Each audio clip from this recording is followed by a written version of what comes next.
بسم اللہ الرحمن الرحیم۔ السلام علیکم ورحمۃ اللہ وبرکاتہ۔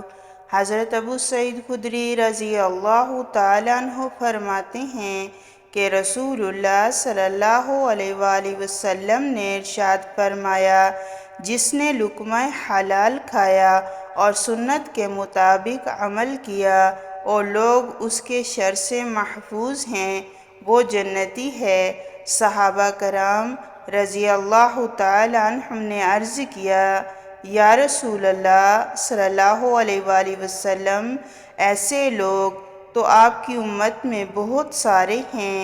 آپ صلی اللہ علیہ وآلہ وسلم نے فرمایا، اور میرے بعد بھی ایسے لوگ بہت زیادہ ہوں گے۔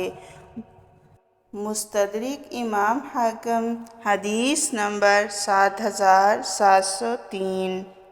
حضرت مقدام بن معدی کرب رضی اللہ تعالیٰ عنہ فرماتے ہیں کہ نبی اکرم صلی اللہ علیہ وآلہ وسلم نے ارشاد فرمایا، ابن آدم پیٹ سے زیادہ برے کسی برتن کو نہیں بھرتا۔ مسلمان کو 3 لقمے کافی ہیں جو اس کی پشت کو سیدھا رکھیں۔ اگر مجبوراً اس سے زیادہ کھانا پڑے تو پیٹ کا 1/3 حصہ کھانے کے لیے، 1/3 پانی کے لیے اور 1/3 سانس کے لیے رکھو۔ مستدرک امام حاکم، حدیث نمبر 7309۔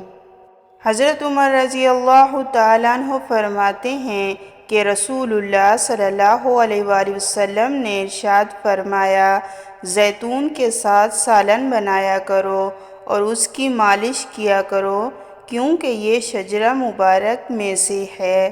مستدرک امام حاکم، حدیث نمبر 7142۔